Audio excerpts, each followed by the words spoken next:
ఈ జరుగుతున్న డిబేట్లో కొనసాగించడానికి బిఎంఎస్ రాష్ట్ర ఉపాధ్యక్షులైనటి హబీబ్ గారు మీరేమంటారండి ఈ విషయంపై? ఈ రాష్ట్ర ప్రభుత్వాలు ఏనాడైనా ఈ సమస్యలు పరిష్కరించడానికి చిత్తశుద్ధితో పనిచేశాయా?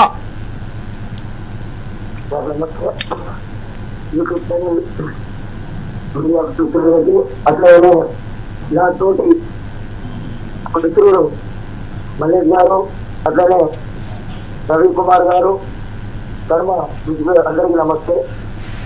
రెండు విషయాలు చెప్తాం అనుకున్నా సార్, కొంచెం మీరు బ్రేక్ చేయండి. నాకు తెలంగాణలో కాంగ్రెస్ ప్రభుత్వం వచ్చినప్పుడు 18 నెలలో ఈ సంఘాలు ఉన్నాయి కదా, ఈ సంఘాలు ఎప్పుడన్నా రోడ్డు మీదకి వచ్చి అనుకున్న కార్యక్రమం కానీ ఏమైనా ధర్నాలు ఏమైనా చేశారా?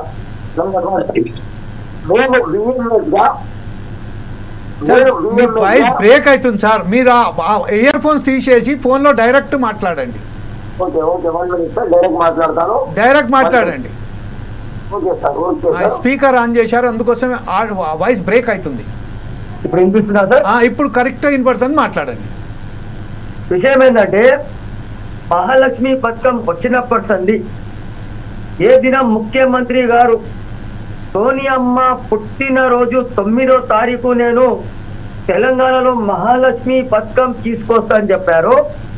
ఒక్కరోజు ముందు నేను పిఎంఎస్ గా ఐకాసా జేఏసీ లెటర్ ప్యాడ్ పైన నేను ప్రజాభవన్ అంటే ఇలా ప్రజాభవన్ లో నేను వెళ్ళి స్వయంగా నేనే వెళ్ళి ఆ దినము ముఖ్యమంత్రి గారు రేవంత్ రెడ్డి గారితో కలిస్తే ఒక్కటే నిమిషం నాతో మాట్లాడి, సార్ మీరు పొద్దువాల లేస్తే 9వ తారీఖు రోజు కాంగ్రెస్ సోనియమ్మ పుట్టినరోజు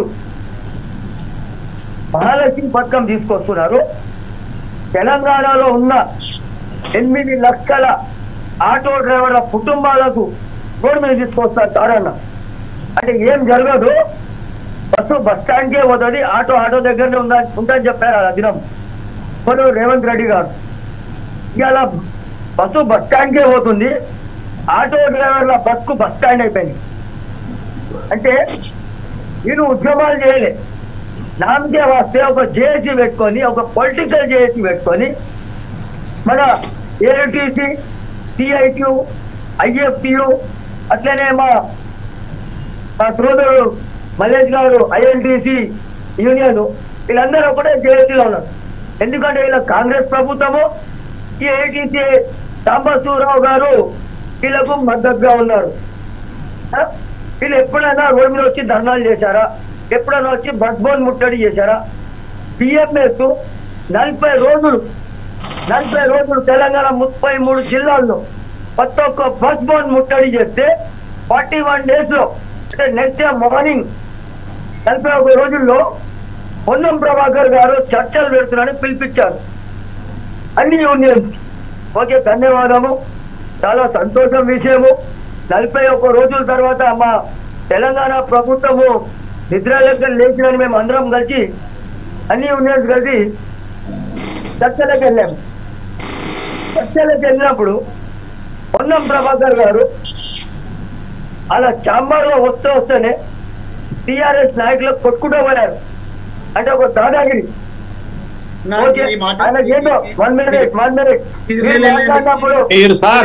మీరు సాంబశివరావు పేరు కూడా పెట్టారు, దయచేసి ఒక మాట మీరు వినాలి. మీరు వ్యక్తిగతంగా మాట్లాడారు కాబట్టి ఆయన పూనంనేని సాంబశివరావు గారు పేరు ఎత్తారు కాబట్టి వారు మాట్లాడుతున్నారు. ఎప్పుడు ఉద్యమాలు చేసిన చరిత్ర లేదు. బిఎంఎస్ అనేది హైదరాబాద్ వరకే పరిమితం. 33 జిల్లాల్లో ఏ జిల్లాలు ఉన్నాయో ఒక్కసారి చెప్పండి బ్రదర్. 33 జిల్లాల్లో బిఎంఎస్ ఏ జిల్లా కమిటీలను ఒకసారి చెప్పండి. మీరు మాట్లాడారు, హైదరాబాద్ 10 జిల్లాలో ఉంటే ఉండొచ్చు, కానీ 33 జిల్లాల వ్యాప్తంగా ఆటో కార్మికులపై బిఎంఎస్ ఎప్పుడైనా ఆందోళన కార్యక్రమాలు చేసిందా? హబీబ్ గారు ఒక విషయం ఏంటంటే, మీరు కేవలం హబీబ్ గారు ఒక నిమిషం మీరు కరెక్ట్ గా సార్. జమలయ్య గారు ఒక్క నిమిషం ఆగండి. జమలయ్య గారు ఒక్క నిమిషం ఆగండి. I will give answer to you. మీకు అసలు 33 జిల్లాల వ్యాప్తంగా కమిటీగా లేవు కదా సార్. అదే జమలయ్య గారు ఒక్క నిమిషం ఆగండి. జమలయ్య గారు అంటే హైదరాబాద్ వరకే ఉందా మహాలక్ష్మి పథకం? జమలయ్య గారు ఒక్క నిమిషం. జమలయ్య గారు ఒక్క నిమిషం. జమలయ్య గారు ఒక్క నిమిషం. వేరే జిల్లాలో లేదా? నేను అదే అంటున్నాను. ఒక్క నిమిషం. హైదరాబాద్ లో ఉన్న 10 జిల్లాల వరకే ఇంకా స్వదేశ్ ఆటో డ్రైవర్లు. జమలయ్య గారు మీరు ఆగండి సార్. హబీబ్ గారు ఒక విషయం మీరు కాదండి. మీరు ఏం చేశారంటే కేవలం బిఎంఎస్ ఒక్కటే అన్ని జిల్లాల్లో బస్సు ముట్టడించారు. అబద్ధాలు చెప్పించింది మీరా? ఒక మాట రండి.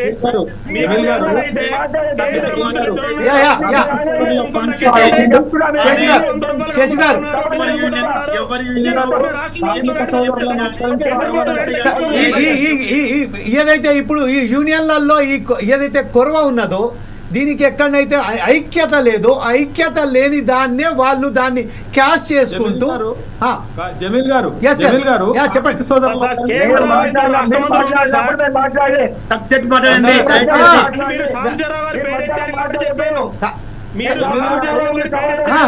చెప్పండి. మాట్లాడాను ప్రజానాయకుడిగా రాష్ట్ర కార్యదర్శిగా. హబీబ్ గారు ఫస్ట్ ఆఫ్ ఆల్ మీరు ఏం చేశారంటే కేవలం బిఎంఎస్ మాత్రమే చేసిందని చెప్పారు. నెక్స్ట్ స్టెప్ లో మళ్ళీ ఏమన్నారంటే మేము అందరం కలిసి వెళ్ళామని చెప్పారు. తర్వాత ఏమన్నారంటే ఒక వ్యక్తి పేరు చెప్పారు. ఆ వ్యక్తి పేరు చెప్పుకుంటే సంస్థ ఒక వ్యవస్థ ఉన్నది కాబట్టి ఆ వ్యవస్థ విషయం ఇది యూనియన్ల పంచాయతీ కాదు. ఇది యూనియన్ల పంచాయతీ కాదు, వ్యక్తిగత పంచాయతీ కాదు. 7 లక్షల ఆటో కార్మికులకు సంబంధించిన సమస్యల మీద మాట్లాడుతున్నాం. ఆటో కార్మికుల సమస్యల గురించి మాట్లాడండి.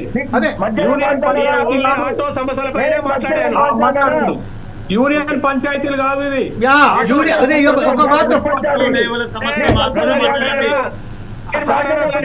ఉద్యమాలు చేశారన్న దానికి మాట్లాడాను. హబీబ్ గారు ఉద్యమాలు చేశాం. యూనియన్ పంచాయతీ రాపండి.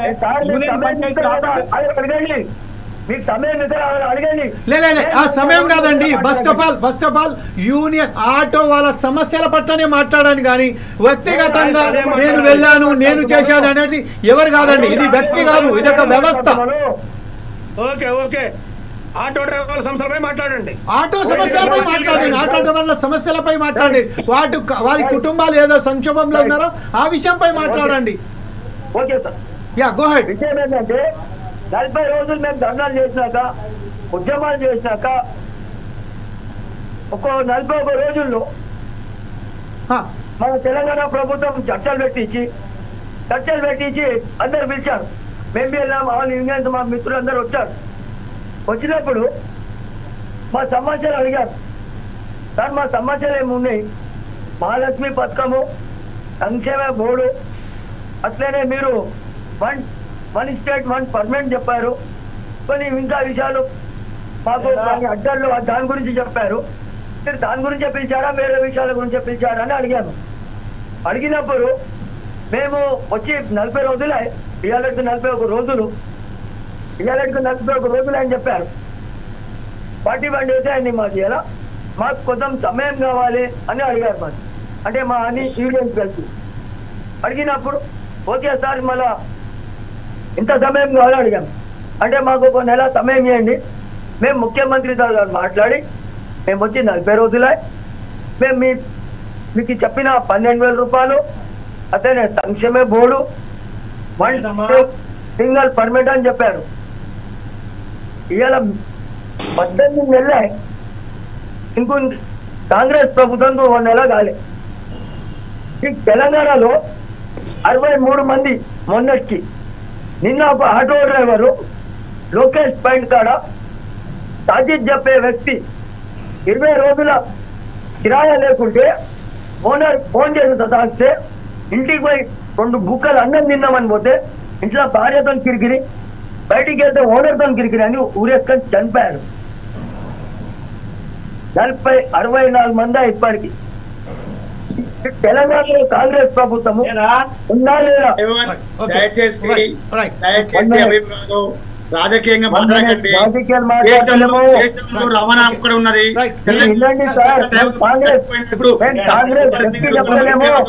కాంగ్రెస్ ప్రభుత్వం 9 సంవత్సరాలు ఏం చేయలేని వాళ్ళు కాంగ్రెస్ పార్టీ రేవంత్ రెడ్డి గారు ముందుకు వచ్చి మాట్లాడుతుంటే మీరు రాజకీయంగా మాట తప్ప డ్రైవర్ కావాలని అడుగుతలేరు. కానీ ఎట్లా 64 మంది చచ్చిపోయారండి? ఏ విధంగా చచ్చిపోయినారు? నువ్వు రండి, ఇక్కడ డేటా ఇవ్వండి. మేము మీడియా వారు పోదాము, ఖచ్చితంగా చచ్చిపోయారు. కానీ రాజకీయంగా మాట్లాడకండి దయచేసి. నేను రాజకీయం మాట్లాడతలేరు, నా రాజకీయం కాదు.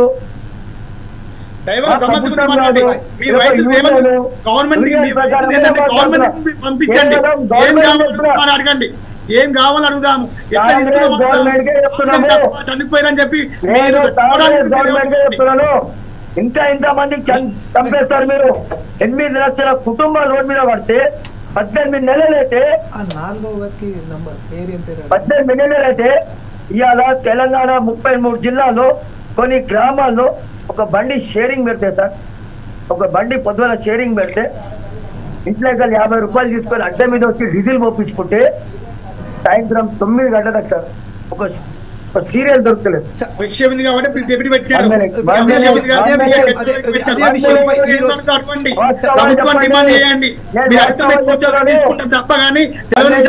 వాస్తవాలు చెప్తున్నాను, నేను ప్రభుత్వం గురించి మాట్లాడతాను, వాస్తవాలు చెప్తున్నాను. మంద రవికుమార్ గారు ఉన్నారండి? మీరు జర వినండి. 1 మినిట్ లో క్లోజ్ చేస్తా. ఇవాళ తెలంగాణలో 33 జిల్లాలో 1 లీటర్ పాలు తీసుకోలేని పరిస్థితిలో ఉన్నాం ఆటో డ్రైవర్ల కుటుంబాలకి, అంటే పిల్లలకి. ఉద్యోగాలు లేదు, సాయంత్రం దాకా మేము 1 కిలో బియ్యం లేకుండా పోతున్నాం ఇంటికి. అంటే తెలంగాణలో ఈ కాంగ్రెస్ ప్రభుత్వము ఇదే విషయంపై మల్లేష్ గౌడ్